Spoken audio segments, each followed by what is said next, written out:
Señor. Te pido en el nombre de Jesús, Padre, en todas las cosas, Señor, que tu Espíritu Santo esté con nosotros. Danos la templanza, danos la paciencia, Señor. Yo te lo pido, Padre, en el nombre de Jesús de Nazaret.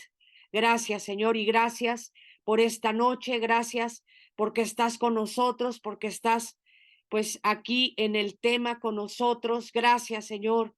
Amén. Bueno, hermanos, pues vamos a ver Génesis, donde estamos viendo la historia de Jacob y Esaú. Creo, no sé si es Génesis 25 del 19 al 34, Génesis 28 del 1 al 9. Todo esto habla de la historia de Jacob, cómo le roba la primogenitura a su hermano. Vemos que él se tiene que disfrazar porque Jacob conocía, Isaac conocía muy bien a Esaú, era su hijo preferido porque era un chico audaz, atrevido, ¿verdad? Era un cazador, le gustaba andar en el bosque cazando y luego traía lo que cazaba y se lo guisaba a su papá como a su papá le gustaba.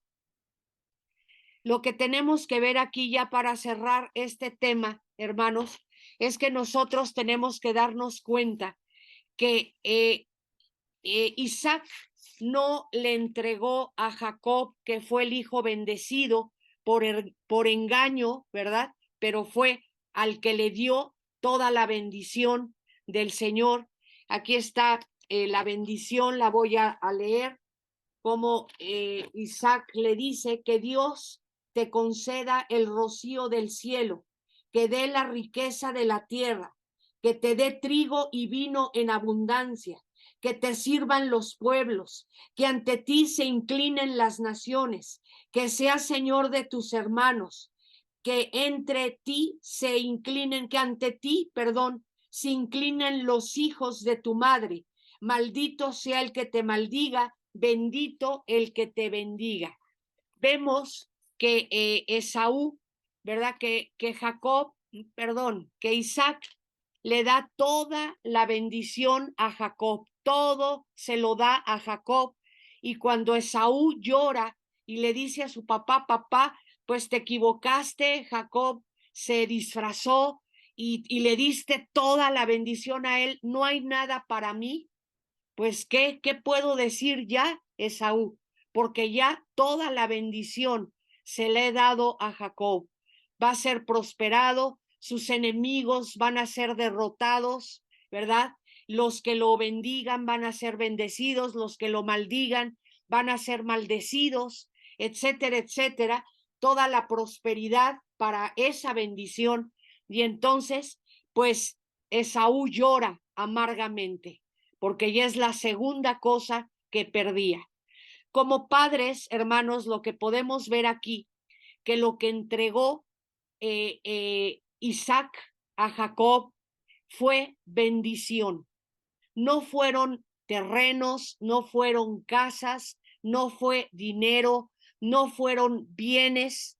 Yo te lo puedo decir por experiencia que esto nunca sale bien. Hay pleitos entre los hermanos, ¿verdad? Porque todos quieren, etcétera, y entonces hasta los hermanos quedan mal entre ellos.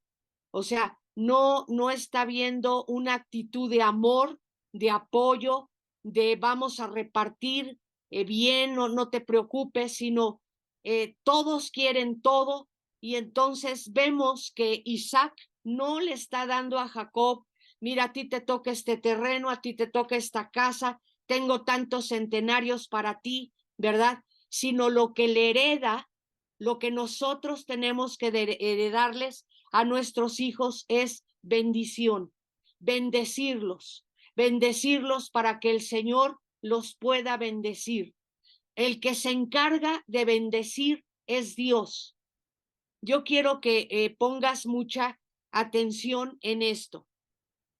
Un día vino Lulú de Estados Unidos y ella platicaba que iban a tener un encuentro y cuando van a un encuentro, pues tienen que pagar ese encuentro por las instalaciones, la comida, que alquilan camiones para transportarse porque es en la montaña.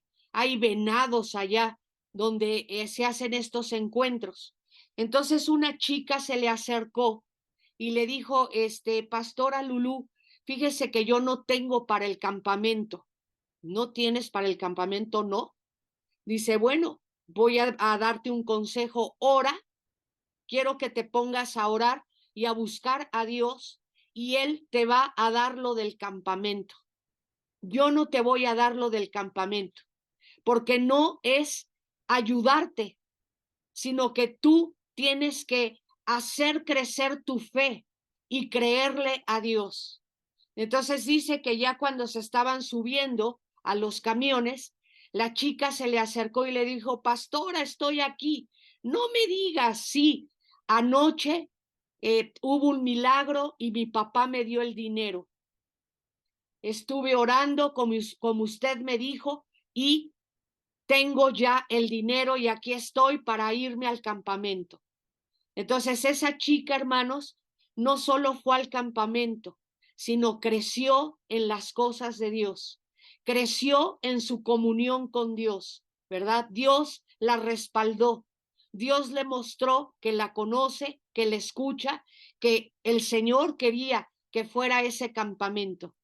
Y hay veces que los pastores nos vemos como algo duros, pero al fin y al cabo también somos papás.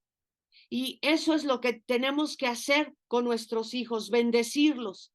Tú puedes, tú lo puedes hacer. Tú eres apto. Adelante, yo te bendigo. Ve, haz, ¿verdad? Impúlsalos, bendícelos. Pero el hecho, muchas veces estamos muy preocupados por qué le vamos a dejar a los hijos. Y pues después pasan cosas raras, ¿no? Cosas tremendas, cosas que tú no te imaginas. Yo he hablado mucho con Ricardo y Ruth, que si mi papá y mi madrastra regresaran del más allá y vieran todo lo que ha estado pasando por acá con la imprenta, con la casa, con la relación entre mis hermanos, se quedarían de veras con los ojos abiertos todo lo que ha estado pasando. Entonces la solución no es que te estés matando por dejarle cosísimas a los hijos, va a ser puro pleito y puro saque de onda. Y ni lo van a saber apreciar, ¿verdad? No es lo mismo que tú luches por eso. Mi papá puso la imprenta en el 53, cuando regresó de España. Tenía exactamente 30 años y él puso la imprenta donde ha estado siempre. Y deberían de ver el trabajo y las lágrimas que le costó levantar ese negocio con una cartera de clientes increíbles, como Holanda, por ejemplo. Mi papá les hacía todas las envolturas a los de Holanda y muchos negocios muy padres, pero no fue de la noche a la mañana, ¿verdad? Fue durante años, a lo largo de muchos años, pues toda la vida, ¿no? Hasta que mi papá falleció hace 15 años. Y la forma como ya no existe ese negocio es risible. ¿Por qué? Porque nunca los hijos van a saber lo que cuestan las cosas. Por ejemplo, te voy a poner otro ejemplo. Ricardo, hermanos, empezó con una o dos contabilidades. Le llevaba la contabilidad a mi papá y mi papá lo recomendó con algunos clientes de él, pero esto fue a través del tiempo. O sea, tenía una, dos contabilidades, manejaba un micro o manejaba un taxi, trabajaba en las tardes en la Pepsi, ahí en las computadoras recibiendo a los camioneros con todo lo que vendieron, todo lo que regresaron, o sea, ¿cómo te diría? Hay veces que muchos quieren estudiar para contador porque ven a mi esposo. No, es que como el pastor, sí, pero permíteme, nosotros tenemos 40 años en esto, 40 años donde nos han pasado muchas cosas. Hemos tenido clientes, hemos perdido clientes, hemos tenido que tener unas cuantas contabilidades, trabajar yo, trabajar él, tener 3, 4 trabajos. Hermanos, como dicen por ahí, Roma no se hace en un día, pero solo tú sabes lo que te ha costado es ese trabajo.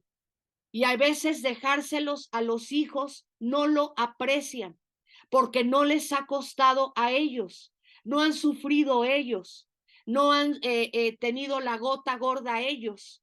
Entonces se les hace muy fácil, ¿verdad?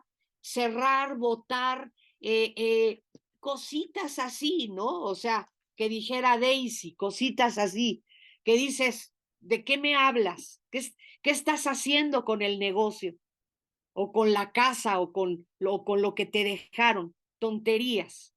Entonces vemos que Isaac lo que hace es bendecir. Y vemos en Génesis, casi en los últimos capítulos, a Jacob cuando reúne a sus hijos, y yo tampoco no lo veo repartiendo cosas, lo veo bendiciendo a cada uno de sus hijos, porque los conocía perfectamente a los tremendos, ¿verdad? Cuando le dice a José, bueno, de José es una cosa gigantesca, cómo bendice a José, cómo bendice a Judá. O sea, hay ciertos hijos a los que él bendice mucho más que a otros. ¿Por qué? Porque los conocía. Entonces nosotros debemos bendecir para dar prosperidad. ¿Y qué es prosperidad? Bueno, que nuestros hijos se casen, ¿verdad? No es juntarse. Eso no existe bíblicamente. Hay algo que me gustaría decírtelo. Hay veces que yo me digo, a lo mejor estamos hablando en otro idioma, a lo mejor hablamos en otro idioma y no nos entienden los brothers, ¿verdad? Porque por años hemos enseñado muchas cosas y luego nos salen con unas cosas que digo, Dios, te voy a decir como cuáles. No existe la unión libre, existe el matrimonio. El otro día estuvo aquí Juan Carlos, el que fue el otro día a predicar, regresaron otra vez a México, él y Araceli, y me decía, mira Ruth, hay hermanos en la iglesia que están en unión libre y no van a ser bendecidos, no van a ser bendecidos igual a los que están casados como Dios manda. O sea que tú les enseñas y les entra por un oído y les sale por otro, pero no va a haber problemas, no va a haber bendición. Y eso es lo que todo el tiempo te estamos diciendo. ¿Cuántas veces hemos enseñado que los hijos casados no deben de vivir con papá y mamá en la casa? Bueno, eso lo hemos enseñado que no tienes una idea. Tengo 40 años enseñando esto y Ricardo también. Y evidentemente lo sabes perfectamente, ¿verdad? Porque no nos platicas nada. Ya después de 7 meses nos enteramos que ciertos hermanos están viviendo con su mamá y dices, pero ¿cuándo ocurrió eso? Evidentemente no nos platicas porque sabes que no es lo que dice el Señor. Casados, casa de dos, casados. Entonces, cuando estamos con los suegros de uno o con los suegros de otros, va a haber problemas. Y no porque yo te esté echando la sal, sino porque así es. El Señor dice que debemos vivir aparte. Si tenemos que comer, si no tenemos que comer, si tenemos que vestir, si hubo el domingo para salir o no hubo para salir, debe ser cosa del esposo, la esposa y los hijos. ¿Qué se va a hacer de comer? Papá, papá. O sea, ese no es el tema ahorita, pero te estoy poniendo ejemplos de cosas que no debemos hacer, pero que las hacemos. Y la, ¿verdad? Y no se dice nada porque sabes que estás desobedeciendo. En fin, vamos a continuar con esto. Entonces vemos que ahora actualmente las parejas o los matrimonios, sobre todo en Europa, Estados Unidos y Canadá, están más preocupados por tener una casa bonita, ¿verdad? Por tener unos carros increíbles, lo mejor en la casa, viajes, inversiones, etcétera, que tener hijos. Y estas naciones no saben en qué problemas se están viendo, porque ya no hay nuevas generaciones. ¿Quién va a continuar, verdad? En España, ¿quién va a continuar en Francia? ¿Quién va a continuar en Italia? Si los parques están llenos de perritos en vez de que haya niños. Entonces, ¿por qué es esto? Porque los jóvenes, uno, son parejas, dos, son matrimonios, pero no quieren tener hijos. Ellos dicen que porque no tienen dinero, pero tú ves que hay muchos lujos y entonces dices, sí tienes dinero, pero no quieres invertirlo en hijos, que son la herencia de Jehová. Vamos a Salmo 127, donde el Señor nos dice que herencia de Jehová son los hijos, cosa de estima el fruto del vientre, dice ahí, ¿verdad? Entonces, mira, el Señor te ha heredado, cosa sorpresiva. El Señor nos ha dado una herencia. Esa herencia es tu hijo o tus hijos. Si tienes un hijo, pues ese. Si tienes dos o tres o más hijos, esa es tu herencia. Herencia de Jehová son los hijos. Cosa de estima el fruto del vientre.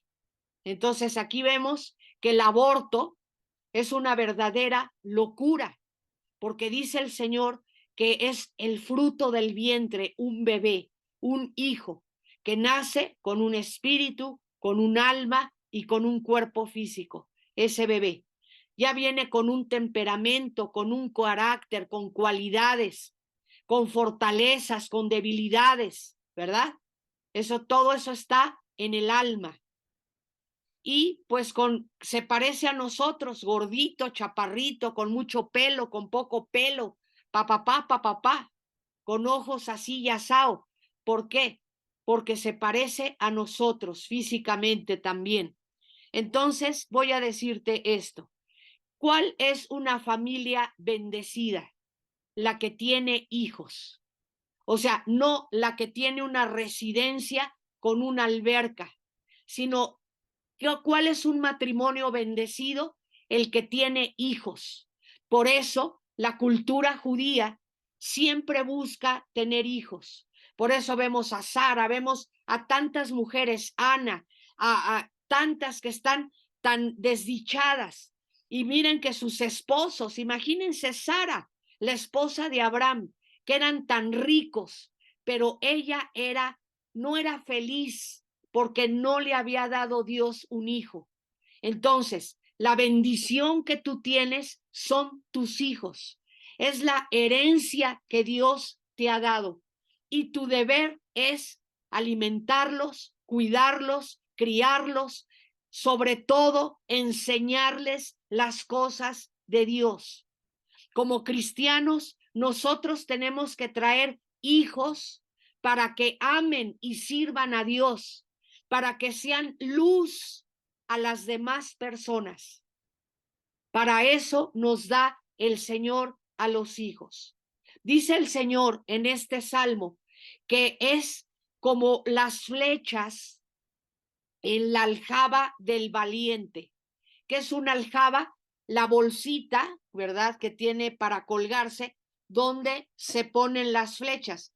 tú agarras de la aljaba la flecha, la tomas con el arco y la sueltas. Cuando tú la sueltas, esa flecha tiene que dar en el blanco. Así deben ser nuestros hijos, hijos que den en el blanco, hijos que no te den problemas, hijos que no anden haciendo cosas incorrectas. Entonces, nosotros como padres tenemos que estar preocupados que todo lo que hagamos sea dirigir esa flecha al círculo, a donde tiene que caer exactamente, ¿verdad? Dice que ellos te van a defender cuando haya problemas. Dice, bienaventurado el que llenó su aljaba de estas flechas, ¿verdad? Que adquiriste en la juventud. O sea, no hay nada como los hijos los tengas en la juventud. Cuando yo nací, mi papá tenía 36 años, porque él tenía una teoría que él tenía que disfrutar la vida y casarse ya grande, ¿verdad? Y entonces yo nací cuando él tenía 36 años. Cuando nació mi hermana Luisita, tenía 50 y tantos años y casi, bueno, le daba un paro cardíaco.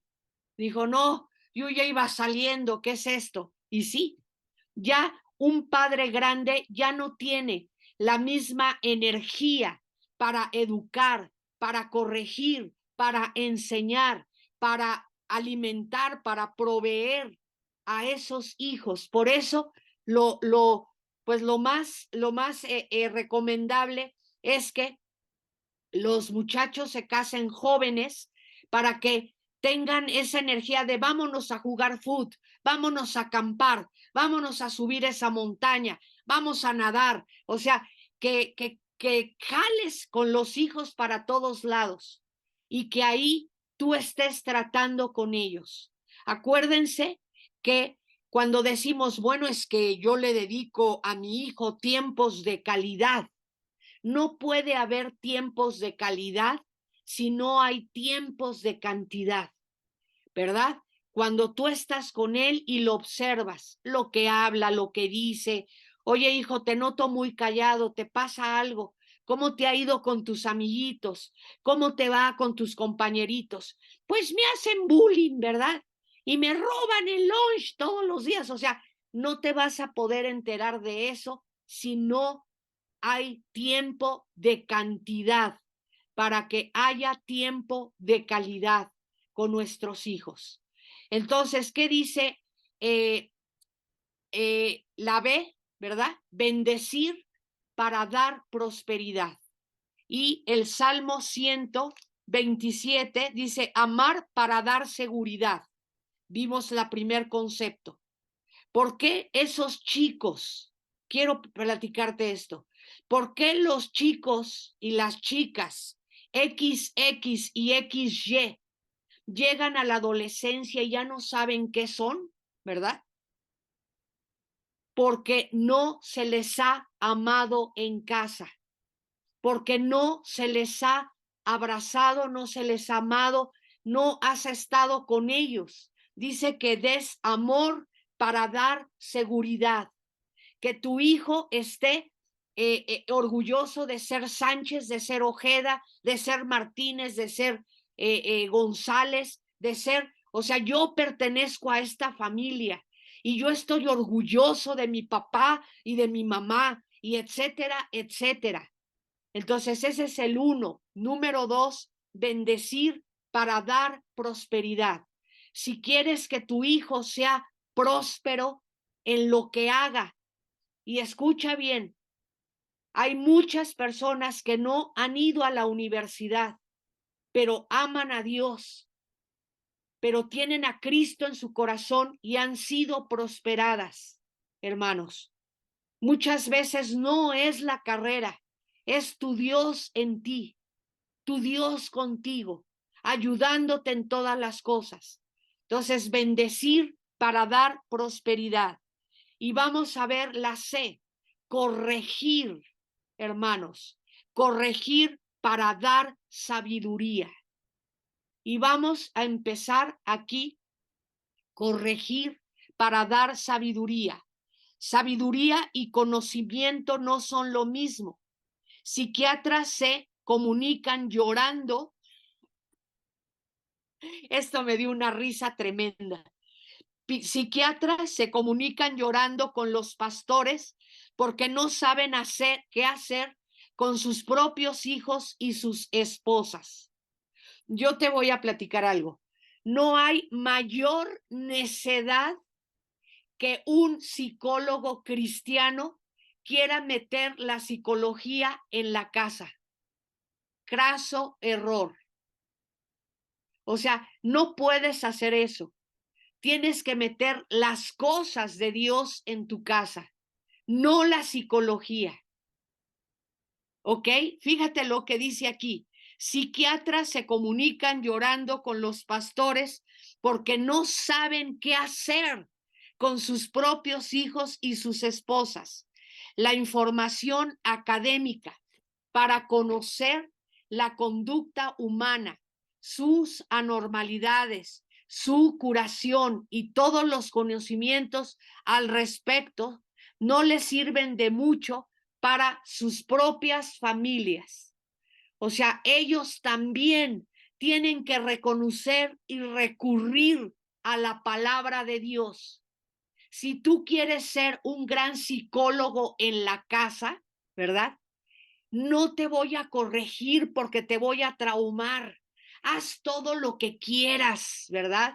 Hija mía, hijo mío, porque no quiero que vayas a tener disturbios y etcétera, etcétera. Todo eso no te va a funcionar.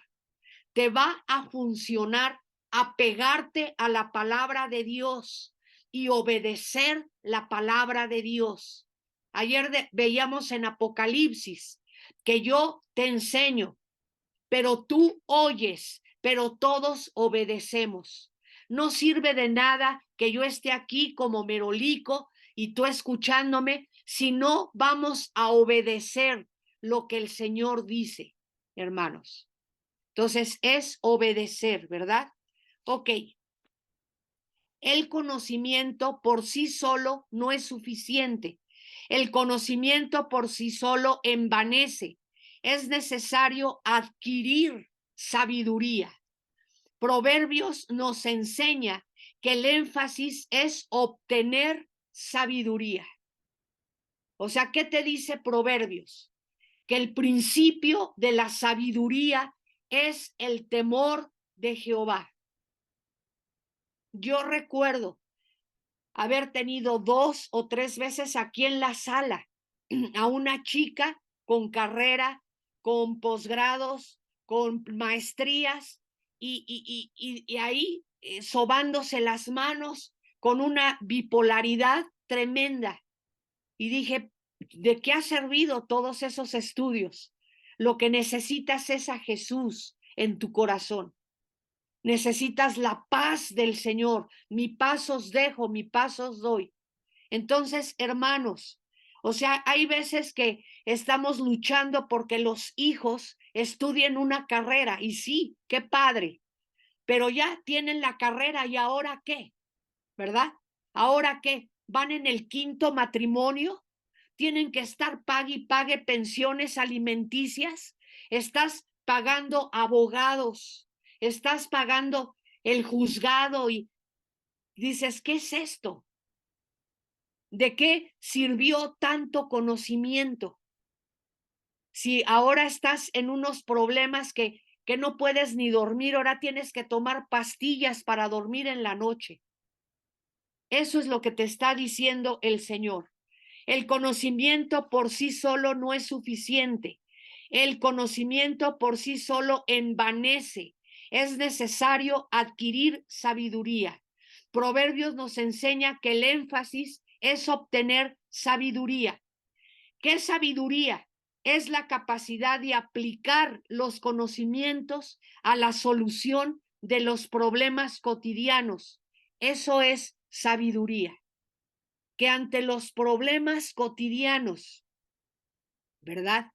Les voy a platicar algo que siempre platicamos. Y fíjense que viéndolo bien, Ricardo, desde muy joven, era muy sabio, Ricardo. Un día llegó nuestra vecina de al lado, que era nuestra amiga, venía a la iglesia, bueno, a la iglesia a la que nosotros íbamos y nos rentaba la casa. Y entonces llega con su niño, que Adrián, un niño súper travieso, se había metido una canica por la nariz. Y entonces ya la canica ya la tenía hasta acá. Llega la mamá llorando, desesperada, y me dice: Ruth, por favor, ayúdame. Adrián se metió una canica hasta acá y ya le metí un pasador y ya le metí. Y yo así, yo tenía Ruti de meses, fíjense nada más. Y entonces yo ya también así le digo: es que si le metemos otra cosa, además de que le vamos a sangrar la nariz, se puede ir más adentro. Y entonces baja mi esposo y le dice: a ver, dame al niño. Y entonces le tapa el lado que no tenía, el lado que tenía bien, y le dice al niño: haz esto. O sea, fuerte. Y entonces el niño respira fuerte y solo con la respiración, así, a sacarla, salió la canica. Y dijimos: ay, gracias que estaba aquí Ricardo. Yo no sé qué hubiera hecho. Yo también me puse así nerviosa, ya no supimos qué hacer. Entonces, eso es sabiduría, saber qué hacer en los momentos difíciles, en los momentos que no sabemos qué hacer. Es cuando vamos a aplicar los conocimientos que has adquirido. ¿Ok? La policía, hermanos, de Houston, en Estados Unidos, escribió, escucha bien, las 12 reglas para formar hijos delincuentes. Empieza a apuntar, por favor. La policía de Houston, en Estados Unidos, escribió 12 reglas para formar hijos delincuentes. Ahora, estas reglas las imprimieron, las repartieron en los barrios bajos, porque no saben la de chicos que diariamente tenían que llevar a la comisaría. Entonces, vamos a empezar con la primera regla. ¿Ok? Número 1, desde pequeño, dale todo lo que pida a tu hijo. Desde pequeñín, ¿verdad? Y desde pequeñita, dale todo lo que pida tu hijo o tu hija. Acuérdate, son las 12 reglas para formar hijos delincuentes. Dice aquí: de esta forma crecerá pensando que el mundo le debe sostenimiento. ¿Cuántos están ya aplicando esta regla? Todo lo que pide el nene o la nenita hay que dárselo. Zapatos de tal marca, camisas de aquella marca, juegos, viajes. Usted dele todo lo que pida al nene o a la nene y usted se asegurará de que su hijo será un delincuente. Me acuerdo que cuando Ruti fue a una escuela en la colonia, creo que era del Valle, ahí en donde está Mexicana de Aviación, las oficinas, Mieri Pesado, ella estuvo ahí en una escuela, en una preparatoria. Y no, hombre, o sea, los tenis tenían que ser de marca, los pantalones, las blusas. Le dije: oye, Ruth, ¿vas a la escuela o vas a un desfile de modas? Y es una presión tremenda, ¿verdad? Porque nada más te están viendo la bolsa y te están viendo la mochila, de qué marca es, o sea, etcétera, etcétera, etcétera. ¿Ok? Número 2, vamos a la regla número 2. Ríase cuando diga palabras soeces o vulgares. Por ahí estuvimos nosotros, digo, nada que estuvimos nosotros. El otro día escuché de un pastor que da sus sermones diciendo palabrotas en el púlpito.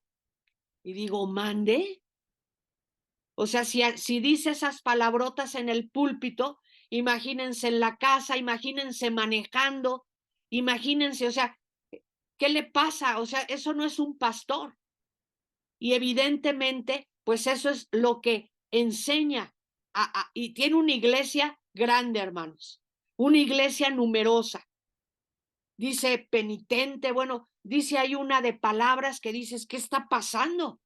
Ok, bueno, la siguiente pauta es, ríete cuando diga palabras soeces o vulgares.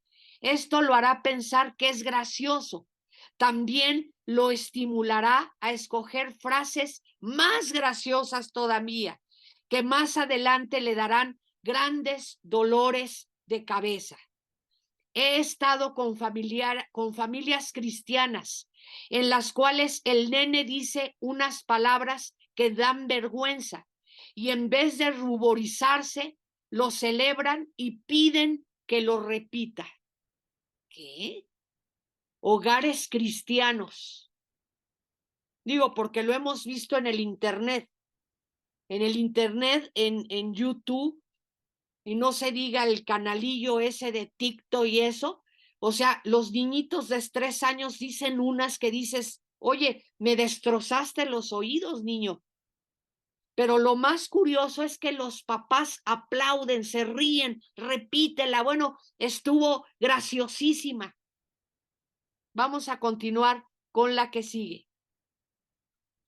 Dice, he estado con familias cristianas en las cuales el nene dice unas palabras que dan vergüenza y en vez de ruborizarse, le celebran y piden que las repita.